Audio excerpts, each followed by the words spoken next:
Hey, what's going on, y'all? This is Lee with B Street Sports Blast. I want to talk to you today about something that's dear to my heart: Star Wars, The Force Awakens. There's been a lot of reviews and critiques on the movie already, so I just like to add my little 2 cents to it as well, and just get some feedback from you guys and see what you think. Um, all in all, I think it was a good movie. Was it a 95 like Rotten Tomatoes? Nah, probably not that much. There's always a little fanfare earlier, especially when first time people see movies, but I do think it was a good movie. I think it was a good movie. I heard some people say it sucked. I'm a little overly critical for movies for me. I'm not a movie snob. I kind of go in and, try to get, if I like it, I like it. If I don't, I don't. As far as nuance and characters and all that things, that's a little too complex for my taste as far as movies concerned.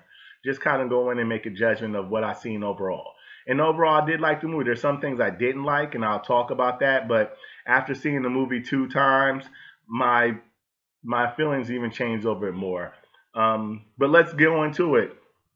The movie starts off, they're looking for Luke Skywalker in the scroll. I said, okay, we're looking for Luke.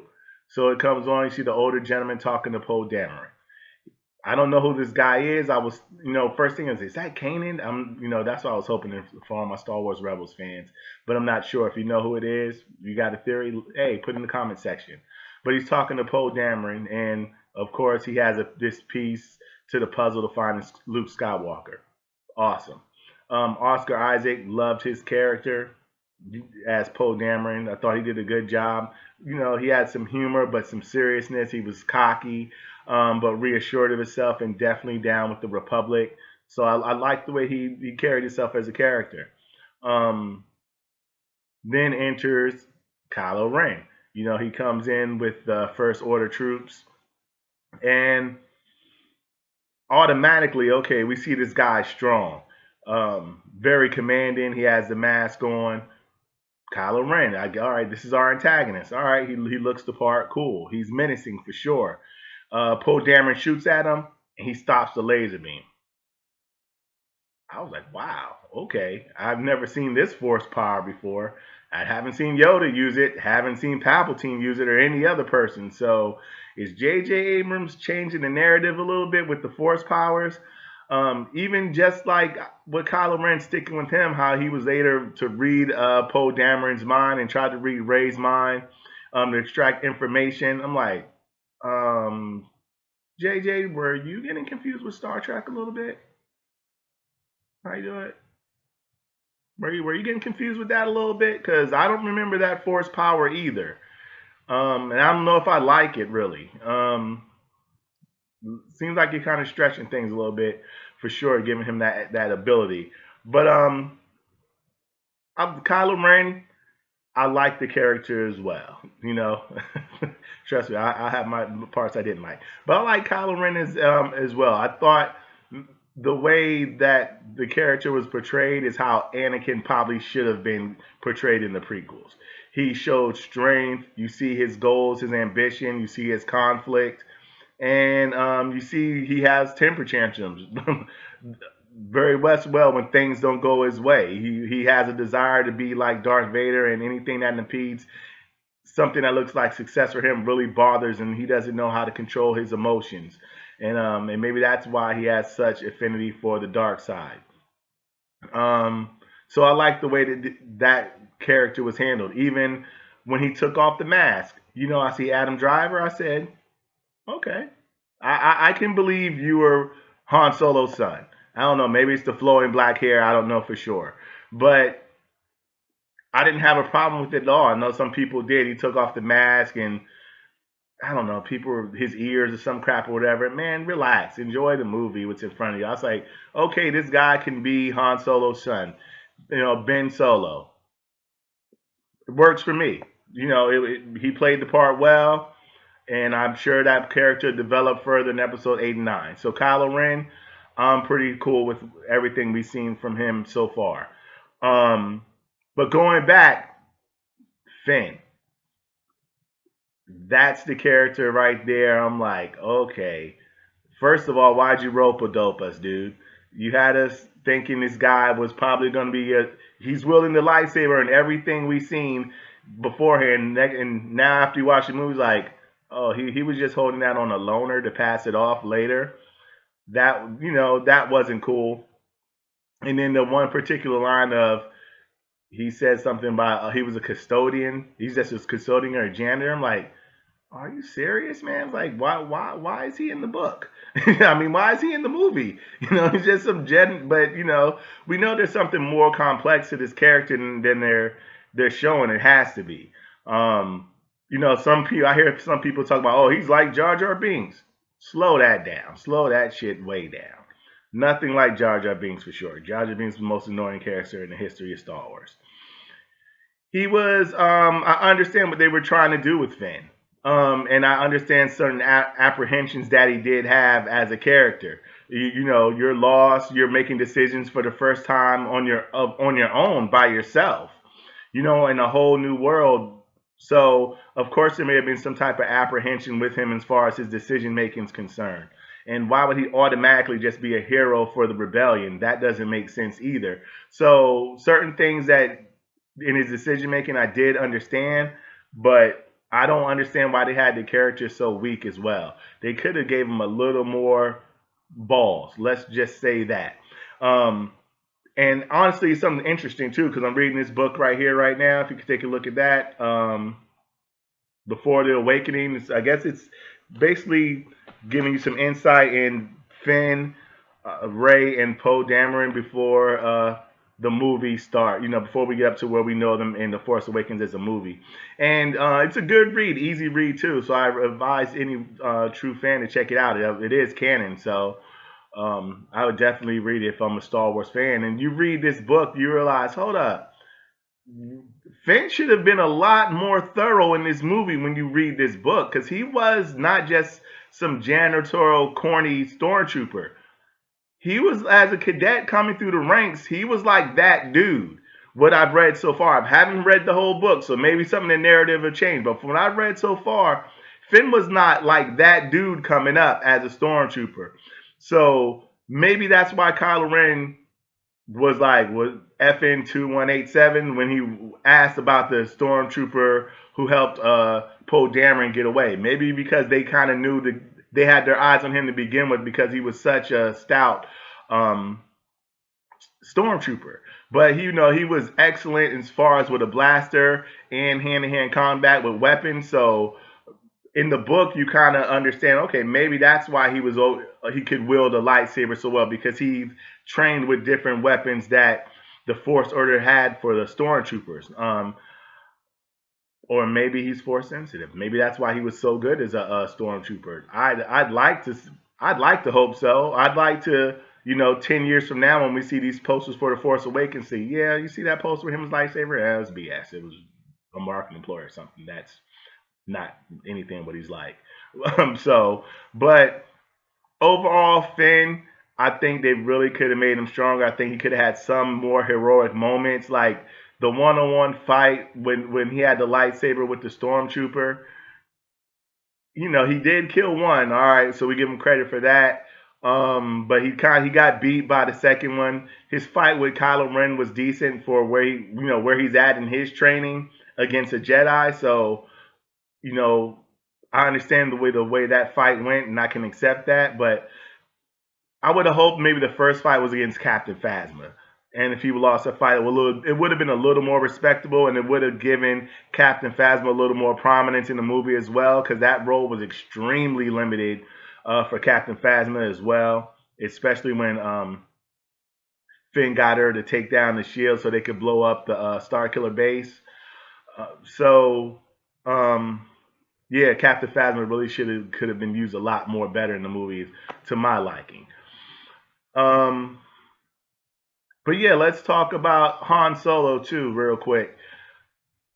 I liked his acting in the movie, to tell the truth. I've seen some people complain about Han Solo, talking about he phoned it in, blah blah blah.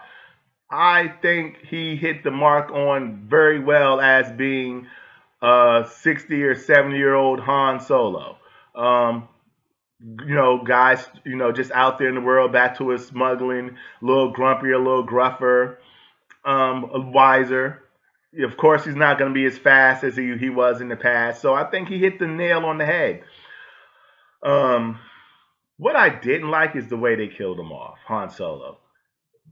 I wish they would have did something else. I wish what I would have liked to seen is during the fight with Kylo Ren and Rey, that Han Solo maybe like Rey may have been getting her butt kicked and Han Solo came to save her.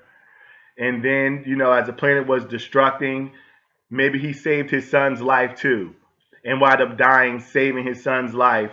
So Kylo and so then allowing Kylo Ren to stay alive and be picked up and continue his journey with Snoke, but he just couldn't just allow his son to die in the destruction of the planet. I think it should have been something more along that lines instead of just getting stabbed and just falling down the damn trench or whatever that thing was in the planet. Han Solo's not the type to just die during a conversation. I'd like to see him kind of going out swinging in that type of fashion. But hey, it is what it is. Han Solo's gone. Han Solo's gone, man. But I guess we need to talk about Ray too. Because that looks like that's going to be the Don Dada of this thing going forward. Very, very strong character. Maybe a little bit too strong. I think every character have a little bit of struggle, and she didn't have much. She didn't have much struggle at all. Um, Pilot, good. Uh, Good at fixing everything. And plus, but I did not mind her being able to fix the Millennium Falcon. I know some people complained about that, talking about, oh, how does she know more about the ship than Han Solo? But if you go back to the original trilogy, remember C-3PO was telling Han Solo all types of things about the Millennium Falcon. He would kind of brush him off and then tell Chewie to fix what he said. So Han Solo's not the greatest mechanic of the Millennium Falcon. The history shows that. You remember the whole time during Empire that ship was having all kinds of troubles that he couldn't fix. So that part I understand her, and maybe that those skills come from her being around all those broken down ships and stuff and tinkering parts and things of that nature. So I can understand her having skills and fixing things, but her being a proficient fighter in those things, it was just a little too much at once in one movie for one character for me. And especially how she just started rapidly advancing with the Force after a conversation with Kylo Ren. Like immediately, oh, I'm just gonna use Jedi mind tricks on this stormtrooper to get him uncuffed me. Why would you even think you could possibly do that? You've never even seen it before. You didn't even believe in the Force or anything, as far as I know, a few minutes ago within the movie. So I think they were kind of advancing her skills level and things too fast. It was just too fast, and maybe they needed to do that to move the story along for the next episodes, but it was just too much too soon. And if it's okay for everybody else to catch a little harm, let her catch a little harm too.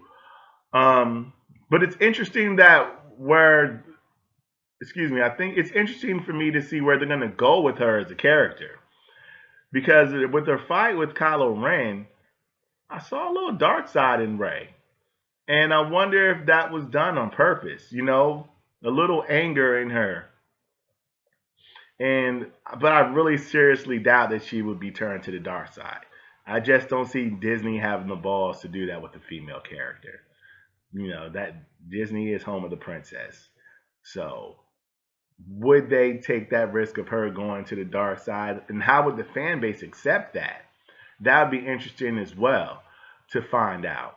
But all in all, I like the movie. I would have liked it better maybe if it just wasn't so much of a New Hope. It was just like the Star Killer. I can't take blowing up planets anymore. Seriously. After Rogue One, I do not want to see any type of planet explosion again in Star Wars. I'm sick and tired of that crap. We've done it too much.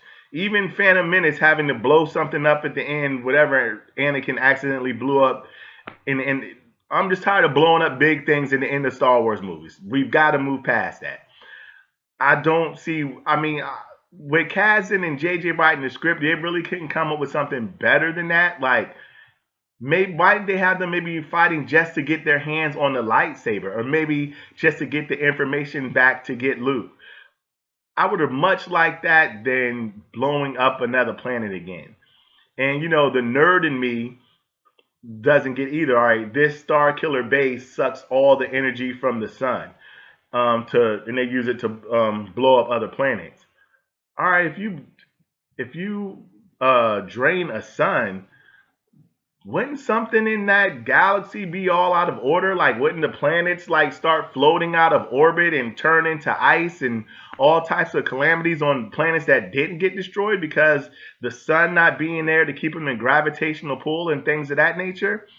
Just, I mean, I understand the power of the sun, but it's kind of dumb, and it's super big. The Death Star was like a golf ball. This is like a beach ball or whatever. It's like, yes, you're still blowing up this big crap. Don't do it anymore. So going forward, please advance the stories for episode 8 and 9. Please don't mimic Empire, and damn sure don't mimic Empire. Um, Going along. Let's have some creativity. Let's bring in something new. Let's bring in something fresh. Take us on a journey, and see what it is. Let's see who Snoke is. Is he an Inquisitor from Rebels? Is he Darth Plagueis? I've even heard someone say that he's Kylo Ren in the future. Cuckoo, cuckoo. But anyway, I do love that we're discussing Star Wars. I am glad that it's back out, that it looks good, that it does feel like Star Wars. And even though I'm not in love with everything, I like what I've seen so far. I'm not 100% crazy about it, but I'm happy with what I've seen. If I had to rank it in my rank of Star Wars movies, I think I'd have it as number two. I think Empire would be one, The Force Awakens number two, A New Hope number three, Revenge of the Sith four, Return of the Jedi 5, Attack of the Clone 6, and the god awful Phantom Menace running seventh as dead last. Hate that movie. Um, but that's it, man. The Force Awakens. If I had to give it a ranking, I'd probably give it a B plus. And just had, I enjoyed it well. I hope, and that's it. Leave a comments. Tell me what you think. If I said something dumb, let me know. If I said something that was cool or gave you some different insight, I'd like to get your feedback as well. Again, thanks for listening. This is Lee with BT Sports Bass. Peace.